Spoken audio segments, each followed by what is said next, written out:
Mes frères, mes sœurs bien-aimés, le psaume médité ce jour est le psaume 33 ou 34 selon les versions. Ça a pour refrain un pauvre cri, le Seigneur entend. Un pauvre cri et le Seigneur entend. Au fond, la prière est un cri. La prière est un cri vers Dieu. Et le cri aussi est une prière. Mais cette prière, ce cri, quand ça vient du pauvre, Dieu le prend au sérieux. Dieu le prend au sérieux parce que voici ce que dit Ben Sirach le sage. Nous sommes au chapitre 35. La prière du pauvre traverse les nuées. Tant qu'elle n'a pas atteint son but, il demeure inconsolable, c'est-à-dire ce pauvre.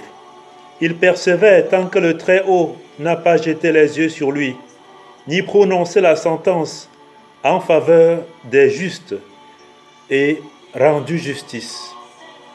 Le pauvre qui crie vers Dieu, sa prière est prise au sérieux. Mes frères, mes sœurs bien-aimés. Et je prends ce somme aujourd'hui pour implorer Dieu, pour porter en communion avec ceux qui prient, en communion avec ceux qui prêchent, en communion avec ceux qui parlent, en communion avec ceux qui agissent, les cris des pauvres de par le monde, les cris des opprimés de par le monde. Le monde est en effervescence. Les peuples se lèvent, les peuples crient. Ils crient leur pauvreté, ils crient leur misère, ils crient leur souffrance, ils crient leur soif, ils crient leur mort, ils crient le sang versé, ils crient pour la justice, pour la vérité. La justice contre l'injustice, la vérité contre le mensonge, l'amour contre la haine. Ils crient la paix contre les guerres.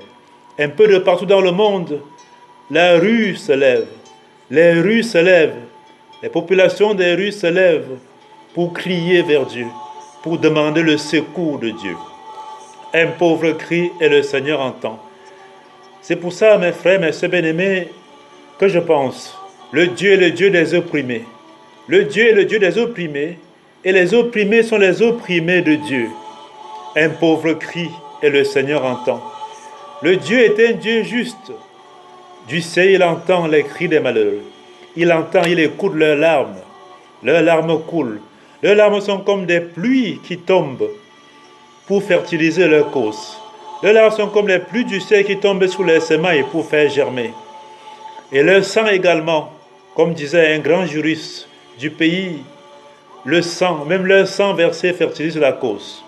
Mes frères, mes sœurs bien-aimés, au regard des situations politiques, économiques et sociales de par le monde aujourd'hui, surtout en Afrique subsaharienne, au Cameroun, en Côte d'Ivoire et partout, à Madagascar, partout il y a les cris, partout le peuple se lève. Mes frères, mes sœurs bien-aimés, on ne peut ne pas accompagner ce cri par la prière, on ne peut ne pas soutenir ce cri par la parole. La parole de Dieu est une parole de justice, parce que Dieu est justice. On ne peut ne pas soutenir ce cri par des actes, parce qu'on est en communion avec ceux qui prient pour la justice, ceux qui parlent pour la justice, et ceux qui posent des actes de partout, même à Gaza, en Palestine, en Ukraine, en Russie. Partout il y a la guerre et le sang versé. Le Dieu est le Dieu des opprimés, et les opprimés sont les opprimés de Dieu. Tous ceux qui oppressent le peuple de Dieu, tous ceux qui offensent le peuple de Dieu offensent Dieu lui-même. Vous vous rappelez quand le Christ avait frappé Paul en chemin, sur le chemin de Damas, il avait dit, c'est moi que tu persécutes. Toucher, persécuter un citoyen, c'est persécuter Dieu lui-même, son Créateur. Parce que nous sommes désormais identifiés à Dieu par la chair du Christ, par le sang du Christ, de sorte que oppresser, offenser une personne, offenser un chrétien, un tant soit peu, c'est offenser Dieu lui-même. Le Dieu est le Dieu des opprimés. Et les opprimés sont les opprimés de Dieu. Mes frères, mes sœurs bien-aimés, on n'est pas là que pour le ciel. Avant d'aller au ciel, on vit encore sur terre. On est terré, on a une chair. Nous ne sommes pas des anges. Et quand il y a la misère, on ne doit pas que prier et bénir Dieu. Mes frères, mes sœurs bien-aimés, le Dieu n'est pas un Dieu de misère et d'oppression. Notre Dieu est un Dieu de liberté. La liberté est ce qui caractérise Dieu en force, fondamentalement. C'est pour ça qu'il a dit, Exode 3. N'oublions jamais Exode 3, je crois que c'est les versets 7 à 8 ou plus, où Dieu dit à Moïse, j'ai vu la misère de mon peuple. J'ai vu la misère de mon peuple. J'ai écouté son cri dans les corvées. Je t'envoie, il envoie, je paraphrase, il envoie Moïse maintenant pour libérer son peuple. La libération n'est pas seulement spirituelle. La libération est aussi politique, économique et sociale. Notre libération a des racines séculaires fortes depuis la traite négrière pour l'Afrique, la néocolonisation, la colonisation, toutes sortes d'oppressions.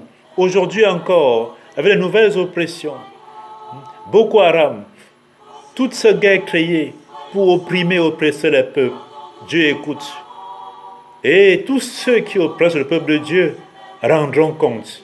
Parce que Dieu n'est pas que miséricorde, Dieu aussi justice. Que cela donc se repente vite. Parce que le Dieu est le Dieu de justice. Il est justice même s'il est amour. Il passera l'éternité à juger. Ceux qui oppressent son peuple, stop, arrêtez. Dieu est le Dieu des opprimés. Et les opprimés sont les opprimés de Dieu. Un pauvre crie et le Seigneur entend. Et la prière du pauvre traverse les nuées. Tant qu'elle n'a pas atteint son but, le pauvre demeure inconsolable. Il persévère. Persévérez, vous, peuple de Dieu. Persévérez, vous les oppressés, où que vous soyez. Persévérez et résistez. Résistez par la prière. Résistez par la parole. Résistez par la justice, l'amour, les armes de combat pour le chrétien. Le pardon. Résistez par la persévérance. Résistez par la vérité. Résistez en restant ferme, droit, comme le Christ. Le Christ a laissé ses droits perturbés sur la croix. Il avait laissé qu'on le crucifie, qu'on bafoue ses droits pour que désormais, on ne bafoue plus les droits de ses petits frères ou de ses petites sœurs, où qu'ils soient, et de quelque couleur, n'est-ce pas, qu'ils soient. Mes frères bien-aimés, le pauvre, comme dit Ben Sira le sage, le pauvre persévère tant que Dieu n'a pas jeté les yeux sur lui, ni prononcé la sentence en faveur des justes et rendu justice. C'est de ça qu'il est question. Que Dieu nous écoute, que Dieu soit au secours par ses anges, par ses saints, par nos saints ancêtres dans le Seigneur, par les forces spirituelles, les forces positives, qu'ils aident ce peuple, qu'ils aident les peuples opprimés de par le monde, qu'ils aident le Cameroun, qui se lève pour le Cameroun, écrasé, oppressé par une dictature, oppressé par un règne éternitaire. Oui, qui se lève, qui aide ce peuple qu'on oppresse, ce peuple qu'on tue, on dit sur Abba Ariel, que Dieu se lève et que ses ennemis soient dispersés, qu'ils soient dispersés, et que Dieu les mette hors d'état de nuit s'ils ne veulent pas se convertir. Revenir à la justice, revenir à la vérité, revenir à la paix. Dieu ne nous a pas créés pour le malheur, mais pour le bonheur. Parce que Dieu n'est pas un Dieu de misère, mais un Dieu de bonheur. Depuis quand? Pourquoi son peuple doit souffrir tant? Pourquoi son peuple doit pleurer? Alors qu'il a créé tout. Tout est pour nous. Toute la création est devant nous. Principalement au Cameroun. Pourquoi on est si pauvre dans un pays si riche?